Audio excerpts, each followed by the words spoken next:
CashFlow Diary Podcast, episode 285. Welcome to yet another exciting episode of the CashFlow Diary Podcast, the podcast that teaches you insider tips, tactics, and strategies for creating leverage streams of cash flow into your life. Learn from top-performing entrepreneurs, business owners, investors, and thought leaders from across the globe as they share their secrets to success.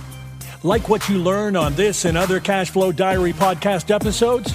Go to learninvestingnow.com and sign up to receive powerful tips and information that will help you succeed as an entrepreneur and investor. Now, here's your host, investor, entrepreneur, business owner, educator, speaker, author, and master facilitator of Robert Kiyosaki's cash flow game, Jay Massey. All right, ladies and gentlemen, welcome to another episode of the CashFlow Diary Podcast. I am your host, Jay Massey. Glad that you're here today because we are going to be exposing some secrets today. That's what we're going to be doing. We're going to share with you secrets to success. More specifically, there is a book that you probably are going to want to read today. Not tomorrow. You're not going to want to wait because the information inside is going to unlock your ability to become a bigger, better, badder entrepreneur faster. And that's exactly what you want.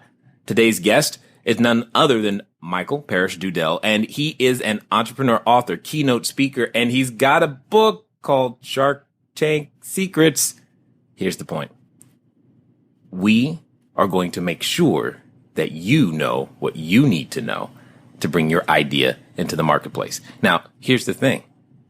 Micheal's done this for CNN, Fox, CNBC, Fox Business News. He's been seen many different places. That's another way of me saying to you, make sure you take out a pen, paper, and be ready to take some notes. Let's listen to what Micheal Parrish DuDell has to say. Micheal, you there?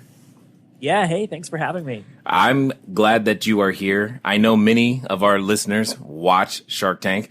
I'm going to assume you are similarly addicted to the show. Absolutely. Of course, I have to be, right? Yeah, it would be weird if you weren't, but I figured I'd ask anyway. You never know. You never know. Now, what I've got to do is I've got to ask you the same question I tend to ask most of our guests when they first come on, because I'm really curious about this story here. I tend to look at today's entrepreneurs. Of course, you are one of them, a lot like yesterday's superheroes, Batman, Robin, Wonder Woman, Captain America, whatever. And I think entrepreneurs and superheroes have a lot in common. Superheroes get dressed up. Occasionally, they wear cape, masks, and entrepreneurs, we think we're doing those things, and we use our special skills to save people in various different ways. And just like superheroes, entrepreneurs have an origin story. They began somewhere.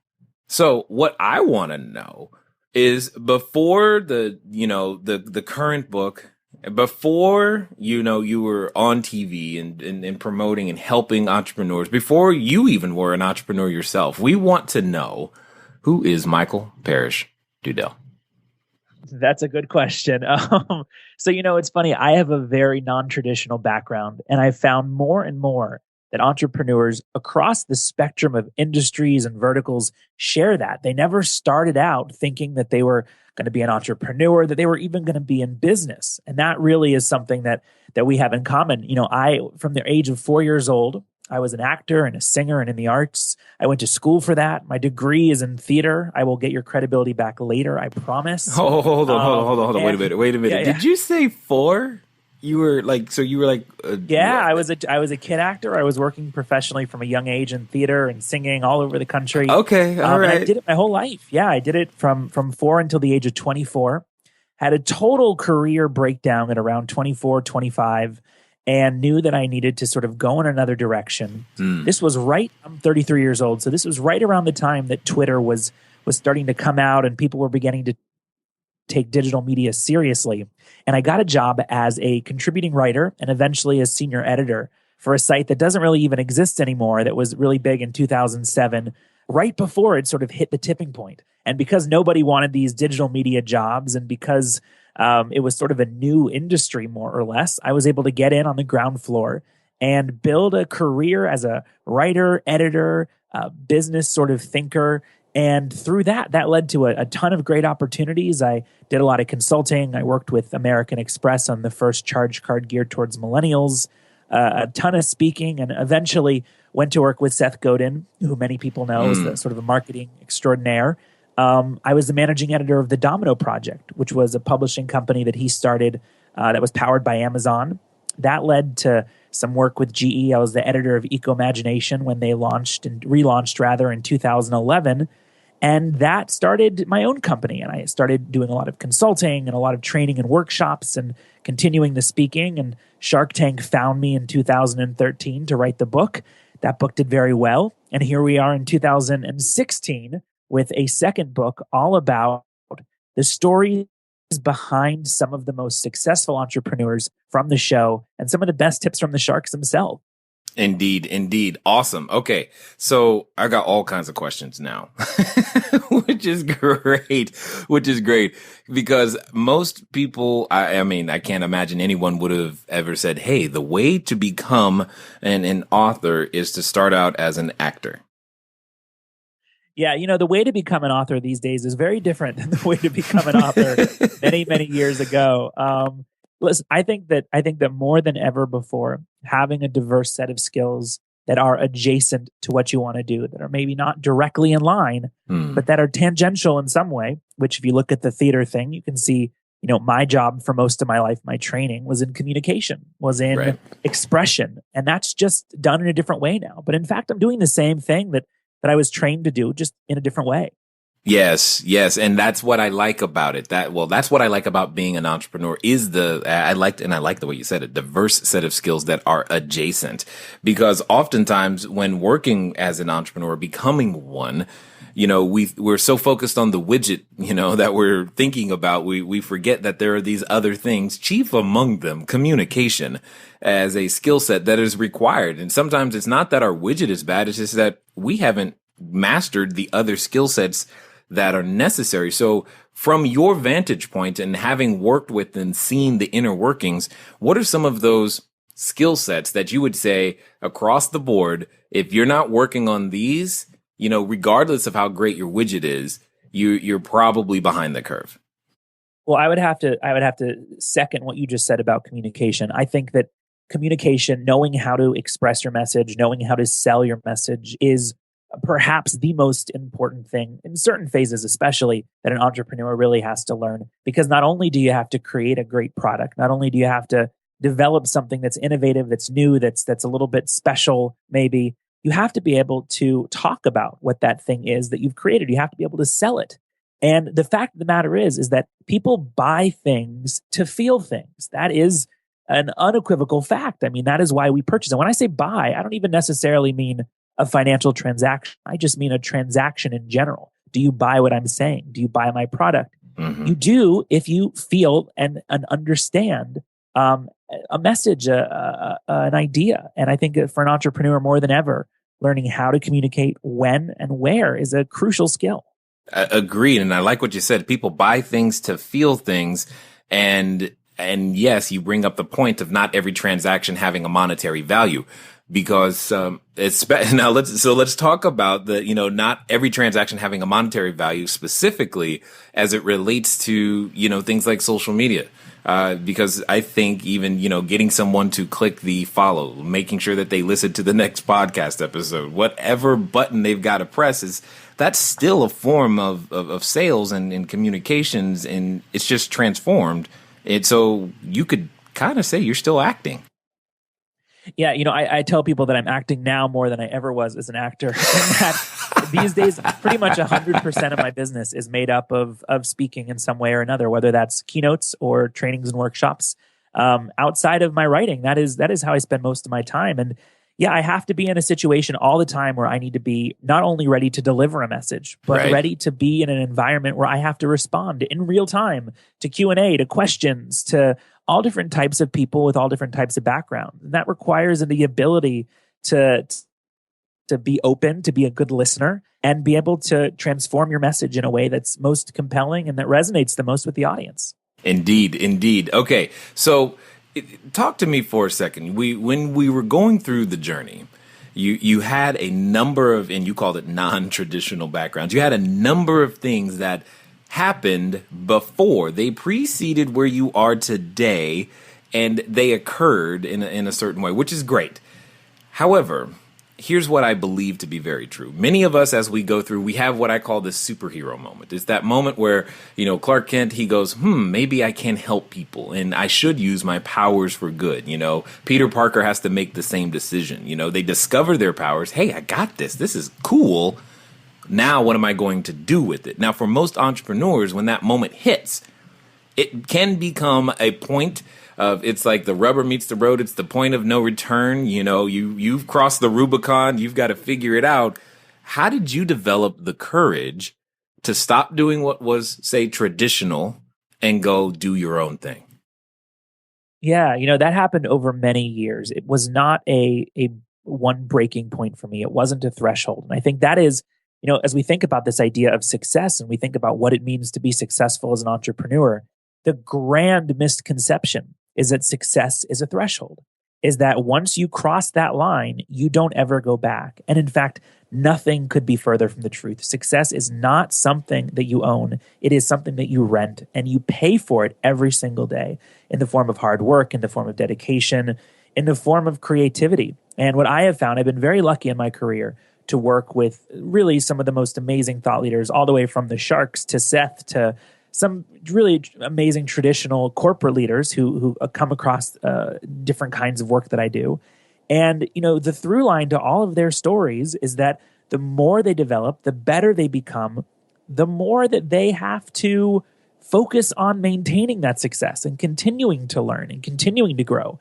Because when you reach a certain level, people stop being as honest with you. People start to say yes because they think that's what you want to hear, or because, I don't know, you're the expert. But we're all constantly learning. And the moment that you think to yourself, you don't have to learn, that's where the struggle happens. And so for me, it was a series of small moments, small proof points that proved to me, you can do this. You can go forward.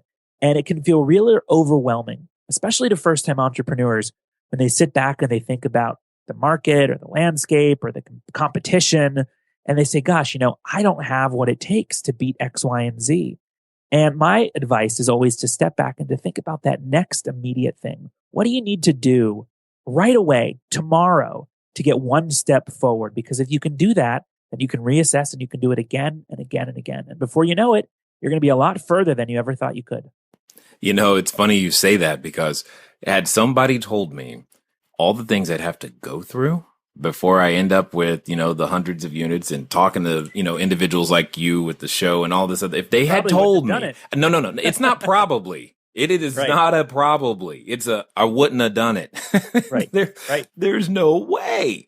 I'm assuming that's been, okay, with all the, entrepreneurs that you've dealt with, is that a common thread? It's like, look, had I known all what I know now, I probably would have never started. Yeah, I think a lot of people say that. Certainly some of the entrepreneurs in the book that I highlighted, they said the same thing. They said, look, I never expected that it would take this long, that it would take this short amount of time. There's the opposite too. There's some people that said, a great example is Pip Snacks, which is their product, Pipcorn, everywhere now. When they started, they had no idea that within a year or two, they would grow to such tremendous scale. And they said, frankly, if we thought that we would grow so quickly, we probably wouldn't have done it because we weren't ready for that growth. People think that growth is a great thing. Yes and no. It can be very good if you're set up for it. Right. But if you're not prepared for that growth, you can run into a lot of problems.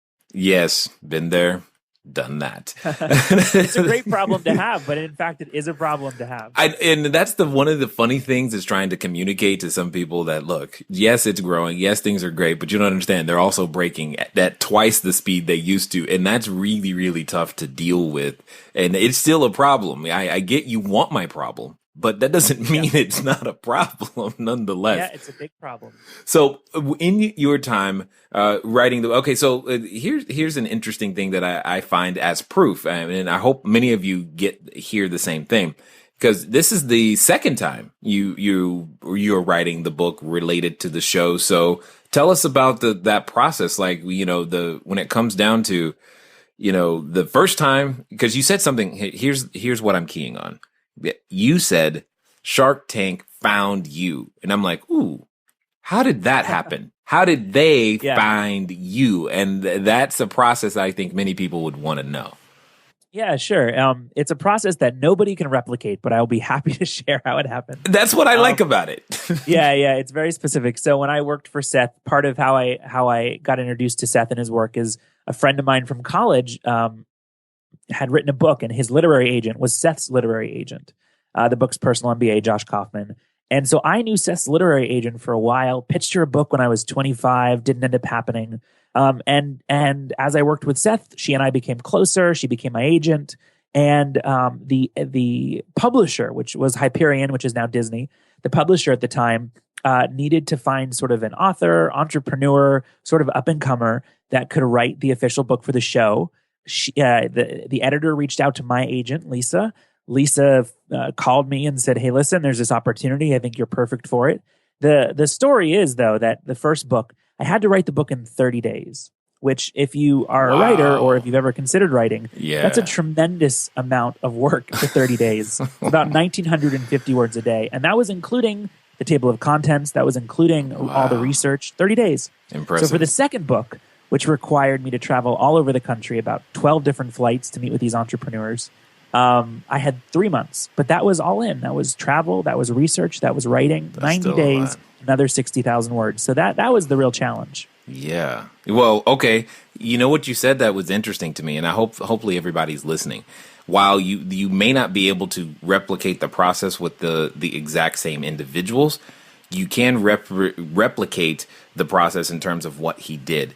And then what I'm hearing, and correct me if I'm wrong, Michael, what I hear is that you had a friend from college. So you were there was a network that was already built, that was predisposed and beginning to head you in that direction. Your friend had an agent that he or she introduced you to. And then because of whatever positive deposits you made with that agent, it eventually resulted in you being able to solve the publisher's problem. That's what I heard. Yeah, that's right. And you can sum it up in one sentence, and it's the truest sentence you'll ever say in any industry you're in, and that it's relationships are everything, plain and simple. Exactly. It's the only currency that matters. It's the only thing I care about. Relationships. And I have to say, it's not relationships for the sake of moving forward. If that happens, fine. But I find personally, for me, what I try to do is add value. That is, and it sounds like a cheesy line, but that's really my ultimate goal. If I can add value in my industry, with my friends, with my peers, with my colleagues, with all of these people, I'm doing my job. And that's what makes a good relationship. Not when you think about what can they do for me, but what can you do for them? I've spent years and years building relationships. It's what I do. I think one of the best things I do. It's something I really respect in others and appreciate. And it all comes down to that. Relationships, that is the currency in which the world trades. And I'll tell you what, it's all about the long-term vision for me. I have very little interest in short term. I don't play the short game. I never have. I haven't made as much money, or I'm not as famous because of it.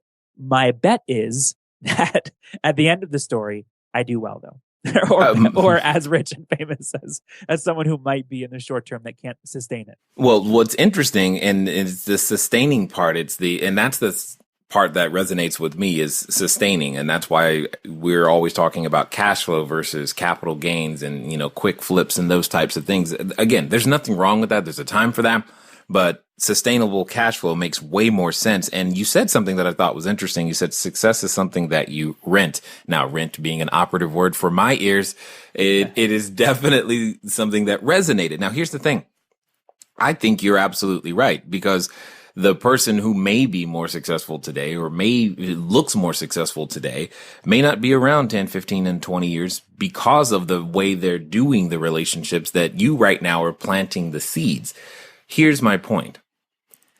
That takes a certain level of understanding of a concept called delayed gratification. Where did you learn that? I mean, I think probably my parents. I was blessed to have really tremendous parents growing up and to be in an environment that fostered curiosity, creativity, self-awareness, all of these things that I think are really critical for an entrepreneur. And I know that, I sort of had an advantage because of that. But a lot of people have that advantage and a lot of people lose it over the years. I think a big piece of the puzzle for me is no matter what happens in my life, no matter what kind of success or lack thereof that I run into, the key is to just never take yourself too seriously, to take your work seriously, to take what you do seriously. But the moment that I start taking myself too seriously is the moment everything is going to go downhill, because it's you have to maintain a healthy dose of humor, of I think that's it, humor, of stepping back and understanding the lightness of a situation even in the darkest times. Yeah, definitely. So let's talk about the book for a second, because I'm curious to know, how, by the way, 90 days still sounds like an impossible task to me. It's a lot of writing. It is a lot of writing. Having gone through this process, I'm like, 30 and or 90, either one, I'm like, I don't know how that's going to work, but okay, You did it. Congrats. That's impressive. You have to ice your wrists and your hands. And like have food shoved to you, delivered under the door or something, because pretty much, yeah. You're not doing anything. It's like, just check out from the world. So let's talk about jumpstarting your business. Let's talk about these secrets to success that you now have and that we are exposing in various different forms. What would you say is what is the secret, to success? And many people want to know it, so let's expose it and help them out. Yeah. Okay. Here's what I want you to take away from something that you just heard, so that just in case you missed it, I can underscore it for you. What does that mean in this particular case? It means work. The things you want to accomplish, how long it takes, tend to expand directly proportional to the amount of time that you give it. What do I mean by that? He gave himself 90 days to do something that is considered crazy and nearly impossible, but it got done. Why? Because it had to be done in 90 days. It's kind of like that same thing that happens when you go out there to get that book report done, or when the teacher said, hey, you got all semester to turn in the term paper. When did you do yours? I know for the few term papers that I've actually managed to finish, they were frequently done in the wee hours before they were due, i.e., your work. Another way of saying this, the goals that you want to achieve, how long it takes, typically expands with directly proportional to the amount of time you give it. Here's my challenge. Do something crazy today. Tell yourself that you can reach a goal, one of those goals that you've been putting off, not years from now, but 30 days from now. You haven't written an offer? Write one today. You're still waiting to buy that first property? Start now. It doesn't have to take long, unless you want it to. And I don't think you want it to. If you want some help with that, grab a copy of my book, Cashflow Diary, 10 Steps to Creating Wealth in Any Economy. You can go to cashflowdiary.com/free book. Again, cashflowdiary.com/free book. And for those of you who like the audio, go to the same place, cashflowdiary.com/free book. And after you put in your name and email, we'll give you a special discount on the audiobook as well. Let's get back to the rest of it. Well, the good news is that there isn't. Well, the good and the bad news is that there isn't one secret to success, right? Dang it, Michael! If you're looking for a template, you've come to the wrong place, because while there are some common through lines in these stories, I think what the book proves, and I think what is really refreshing, is that it isn't a turnkey situation. Is that there isn't the 5 things you can do and then it's guaranteed success. In fact, it is a very specific, very personal, very customized approach that ultimately wins. Now, that being said, in all of the entrepreneurs I spoke with, and I had some great companies in there, Titan, Wicked Good Cupcakes, Grace and Lace, Scully, tons of great companies. There were some shared characteristics, some shared values, and talk about them at the very end. We call it sort of a blueprint for success, and what those 3 things are. And these are present throughout all of the stories that I shared. Number 1, it's the audacity to initiate. That's where it starts, being brave enough to try something new, to really put yourself out there, even if it's not going to work. The second is having sort of the ingenuity to prosper. And that's really important. Having that ingenuity, being able to manifest that work ethic is critical. And a part of that's creativity. And then finally, the resilience, having the resilience to endure. In all of these stories, there was not a single story that did not contain so many sub-stories of failure, so many experiences that were, maybe less than pleasurable. And a lot of these folks had to pick themselves up, get back on the horse, and go. And what I have found is that when we talk about resilience, the subject seems to be, or the talking point seems to be, it's how fast you can get yourself back on the horse. I don't think that's right. I think that's a piece of it. I think the bigger piece of it is how you experience the falling off in the first place. How do you look at that situation? Do you say, oh, I've failed, this is horrible, things are going to be terrible? Or do you pick yourself up and say, you know what? That sucked. It was hard to do, but I learned something from it. I'm better because of it, and I'm going to keep going. And every time you fall off, you have to be able to understand that falling off is a blessing. It doesn't feel good in real time. No. Ultimately, that's how you learn. Indeed. Yes, I've fallen off more than once. Now, when you say audacity to initiate, I think I resonate a lot with that one because, I think there's this thing in the back of our head that tends to say, well, who are you to actually provide and do or, be this type of person? How does one get that audacity? I think it develops over time or it doesn't. I think that you have to be, I'm not sure if there's one thing you can do to cultivate that. I think a big piece of it is self-awareness. I think a big piece of it is, for me, feeling like I always have something to prove. I will never feel as though I am set. I will never feel as though I have to stop proving myself. I am in a race with myself. I'm in a race to see how much more I can do, how much more I can handle, how capable am I really? And I continue every year to press myself. And that is part of what gives me the courage and the backbone, is that when I go through a lot, when I experience something that's difficult and I come out on the other side, I look at that and I say, okay, well, that is the reason why the next time that the bigger thing happens, you're going to be able to do it too. I don't think there's a shortcut to learning that. I think it's just a series of experiences that you can choose whether to take as positive reinforcement or negative. Now, you mentioned something that I think is great here. You mentioned the word shortcut a number of times, and earlier you were talking about manifesting a particular work ethic. And there's, many ideas about work ethic. And in this particular case, as it relates to, many different generations have a completely different view of what that means. I'm curious. I've never heard anyone use the phrase manifest that work ethic. And I want to understand a little bit more what you mean by that. Well, I think it's really tempting in this day and age to focus on working smarter and not harder. I think it's really easy in this day and age to find quote unquote hacks and quote unquote shortcuts and all of that stuff. And that's fine. Listen, some of those things are very helpful. And I'm certainly not discrediting the people that came up with them or the whole concept of promoting that. That's fine. It's whatever. But the key is, is that, those are the things that might push you over the top at the end. If you do not have the hard work, the ability to show up when it is gritty and difficult and it hurts, and if you don't have that, I don't care about the rest of the stuff. Maybe you're going to get lucky once or twice. Fine.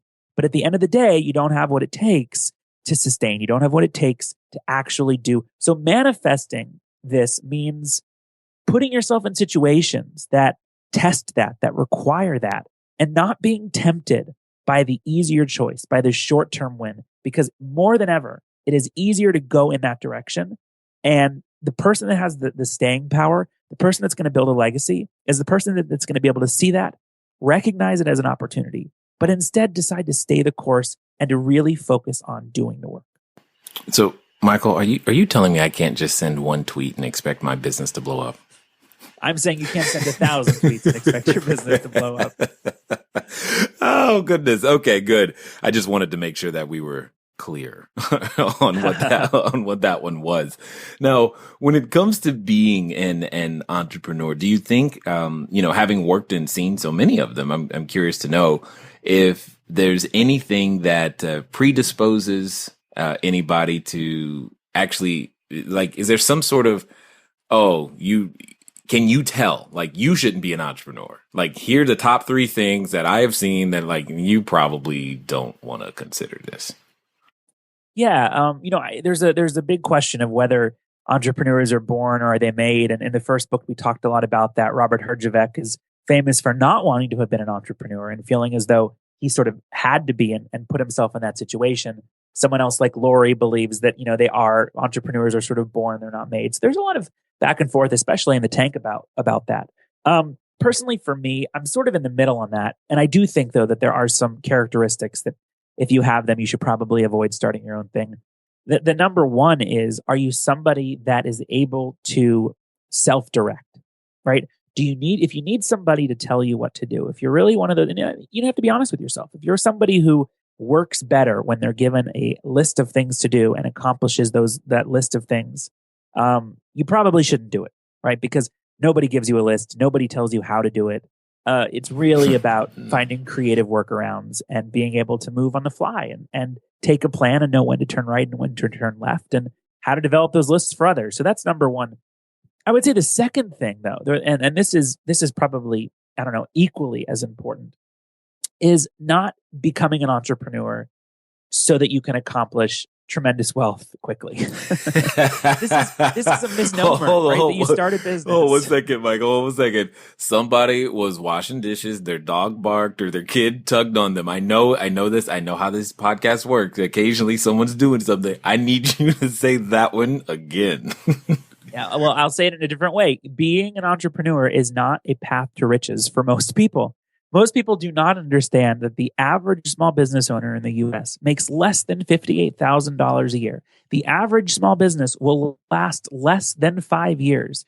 The numbers are not in your favor. Now, of course, you can get rich. Of course, you can find real prosperity. But the reality is that being an entrepreneur is not just about making a lot of money. It's about freedom. And this is why I'm attracted to it. Yes, do I like money? Of course. Do I want to make $1 billion one day? Sure, that would be wonderful. But it isn't just the $1 billion paycheck that I'm going after. Why I like to do what I do is because it allows me the freedom to live my life how I want to live it. And that is a critical piece of the puzzle. And that is part of the payoff. And if you don't appreciate that, if you say, you know what, I'm really rather just know I'm going to make X amount of dollars every year, you should probably not start your own thing. Probably. I'm gonna go with. I was being nice. I was being kind. I'm like, that's a definite one right there. Yeah, because it's that unpredictable. And there was something that you said that I liked a lot, because there's this, this whole list of things like, what am I going to do today? Well, you get to invent that, and if you not only is there no one to give you a list, there's oftentimes that you've got to invent it for yourself as well as inventing it for others, but you're dealing with unknown territory, and so many times when especially if you're doing something that you think to be brand new, or you're inventing a new category, new product, new service, something that's never been done before, if you can't deal with the unknowns, you're in trouble. You have to be able to handle that kind of risk. You have to be comfortable with working on the fly and learning when and how to pivot at the right moment, which is not easy. Indeed. Now, you yourself happen to fall into that category of individuals known as a millennial, correct? That's right. So my daughter is also in this category, and so are obviously many others that don't typically have the there's a lot of talk out there about this particular generation not having what it takes in a lot of ways. And yet I see many examples of the exact opposite. Well, there's examples of both, but I see many examples of the exact opposite. And I'm curious, is the advice any different for someone in that particular category as a millennial versus, someone right now who's listening that's 40, 50, or 60? Yeah, no, I think the advice is pretty much the same. Here's the thing. I spend most of my time talking about millennials. That is a big focus of my work.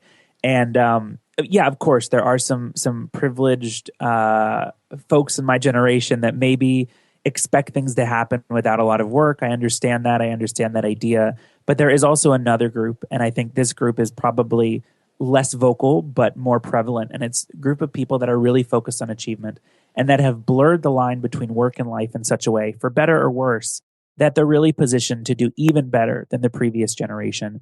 I think this is what will drive our generation. I think this is what will drive our country, our world. But the big thing about millennials is that whenever you're talking about this generation, besides that you're trying to generalize a very large group of people, right, you have to ask the question, Is it situational or is it generational? This is really critical. So if we were to look at baby boomers who, let's say today are in their 50s or early 60s, if we were to look at baby boomers and we were to examine them today versus who they were when they were 27, 28, 29, right? A very different kind of person. And so if we were saying, when they were 28, this is who a baby boomer is, we would be dead wrong. And so this generation, millennials, we've been studied the most because there's more access to data and because we're the largest generation in the history of the world. So people are curious, but the reality is that we're still growing up. We're still in our infancy. And I think that while there are some entitled folks in general, this generation is full of a lot of great, organized, thoughtful, young entrepreneurs that I think we're going to make a big difference in this world. I agree. I mean, the tools and technology and the things that come up are absolutely amazing to me in so many different ways. And there was something that you said in terms of blurring the line between personal life and work, that you can do so many things just from the comfort of your local Starbucks now. It's awesome. And at the same time, it can be a bit of a transition and confusing. So here's a question then, because as technology continues to develop, it tends to disrupt so many different things. What is do you think that, I know we're still talking about the second book. Is there going to be a third? Will there be a actual physical book, or are we talking the third book is now just a Twitter stream or a live chat or something completely different? Yeah. No, I think that, I think the books will still maintain their relevancy. I think how they're used, what they're used for, that's obviously changed. It's continuing to change. As more people have the ability to publish and get their work out there, the credibility and the clout that was once reserved for authors is starting to Right. dissipate, which is fine. That's how things happen. Look, everything in life is an evolution, right? And especially work, especially career. Work begets work, begets work. Platforms beget platforms, beget platforms. It's constantly changing. There's the impermanence of everything, if you really think about it, can be exhausting, but it's also freeing in a way. And so, is the next thing a book? I don't know if it's a book. Is the next thing a podcast? Maybe it's a podcast. The next thing will be the next thing. The thing that I'm most concerned about is that the thing that I'm working on now, that I'm dedicated to, that it has my attention, and that it's work that I can wake up every morning and say I'm proud to be doing. And that is something that is specific with this generation. We look at work not just as the thing we do from 9 to 5, but as a reflection of who we are, as not just our career, but as our life's work. It says something about us as people. This is important. This is something that our society needs, that it's been slowly building up to this. And I think that's going to be one of our landmark sort of legacies, is that we change the way that this culture thinks about how we spend our days, the work we do, the careers we choose, the profession that we opt to. Indeed. So what would you say then to the persons, who are going to be picking up, a copy of the Shark Tank, Jumpstart Your Secrets, Jumpstart Your Business and Shark Tank Secrets? What would you say then? What is the message that's core, that's central, that's going to resonate with the person who is looking to start their business, and then the person who's already started but possibly struggling? I think the core message is to keep going.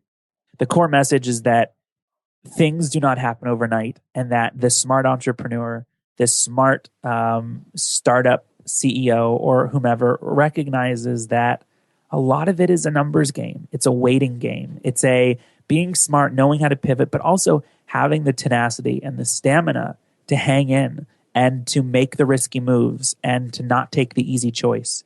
There's going to be a lot of successes and a lot of failures in your journey if you're starting a business. But at the end of the day, you have to be able to figure out how to persevere. And there is no answer for that. That is the job of the entrepreneur. The job of the entrepreneur is to get it done no matter what. No matter what the cost of that is, they must accomplish. They must move forward. That is a hard thing to do, but I believe that most people can do it. Agreed. It is a challenge. And one of the interesting things to add to that is, there is no 9 to 5 clock. You don't know when the work is going to be over. And oftentimes by the time it's happened, you've forgotten. You're on to the next thing. Lori Grenier always says, entrepreneurs are the only people that will work 80 hours a week to avoid working 40. And I think that is spot on. It's not a traditional way to live. I mean, a great example is I've been traveling a lot. Yesterday I didn't get to the office until 5:30 p.m. I had a million other things to do. Wow. Do most people do that? No. Is No. that my usual schedule? No. But that's part of the deal, is that I can come and go as I please because I run my own show. Right, and it's a freedom that is that many people want to, but I often say that people want dessert, but they don't want to eat dinner. It comes at a tremendous price. And that including vegetables occasionally. So that's just the way it is. Gotta eat the vegetables. Indeed. Now, I know that the individuals who have been listening, there's more than one who wants to find out more about what you're doing. How can they, beyond this time that they've invested, how can they get more of what you are out there doing? Yeah, well, anyone that wants to find out more can visit my site. That is very simple, MPDHQ, as in Micheal Parrish DuDell headquarters, mpdhq.com. And if they want to learn more about the book, that is the same site with the / and Shark Tank. So mpdhq / Shark Tank. Excellent. All right. So I've got one more question for you here before we end, because again, entrepreneurs and superheroes, in my opinion, there's just so much that we go through between the transformation, origin stories, all this other stuff. Let's pretend for a second, Micheal, that there's someone standing in front of the superhero outfit store right now. They think, "Ooh, I want to go in there and pick out their outfit. I'm going to get a cape," and they're ready to make their thing happen. However, in the back of their mind, they have that voice. And Micheal, I know you know that voice. You've talked to a ton of people who have done battle with that voice, and that voice is still ringing very loudly in their head. Every time they think, "Oh, I'm going to go and do this, and we're going to be able to have, 10,000 users, and we're going to be able to do this. And one day all of these things will happen." But in the back of their head, there's that still quiet, sometimes quiet, but often loud voice that's always slowing them down just a little bit. Let's pretend for a second that they're going to do exactly what you say, and they're going to do it in the next 72 hours, Micheal. What do they do to make their thing happen? Very simple. They buy a copy of the book, The War of Art. It's my favorite book. It's a book I read 5 times a year, and it talks exactly about that, about this voice in your head that stops you from doing what you are put on this earth to do. Let me tell you what, everybody has it. I have it, you have it, Barbara Corcoran has it, Mark Cuban has it. Even if they don't talk about it, they have it. It never goes away. And let me tell you what, the only way that you can have freedom from that voice is to accept the fact that it never goes away, that you will never get rid of it. In fact, it can only be managed. And the best way to manage it is by doing the thing that you want to do. The best way to manage it is by listening to it, letting it say its piece, and then saying, "Great, thanks so much. Now I'm going to go do my work." And it happens a million times a day, whether you're a writer, an entrepreneur, an artist, whatever you are, we all experience this voice that says, "I don't deserve to be here. Someone can do it better. What if I can't?" Bad news is it's not going anywhere. Good news is it's totally manageable. You just have to stand up and do the work. Nice. I definitely want to say thanks for taking the time to share your wisdom, your insights, for writing another book and making it happen, putting your greatness out there for all of us to go pick up. Thank you again for investing your time here with us at the Cashflow Diary, sir. Hey, thanks for having me. It was a pleasure. All right, ladies and gentlemen, you know what time it is. It's time for you to move at the speed of instruction. What does that mean today? It likely means you need to pick up at least one book, probably 2. mpdhq.com / Shark Tank. That's where you're going to go. And then I don't know about you, but if you have been listening for a while, he was the first person to recommend a book as the answer to that question. So I think that's interesting. I'm looking up The War of Art just as well. So maybe that's a hint. Guys, gals, you only have the time now. It's now o'clock. Make it happen. It's been fun talking to you today. I look forward to talking to you soon. Until next time.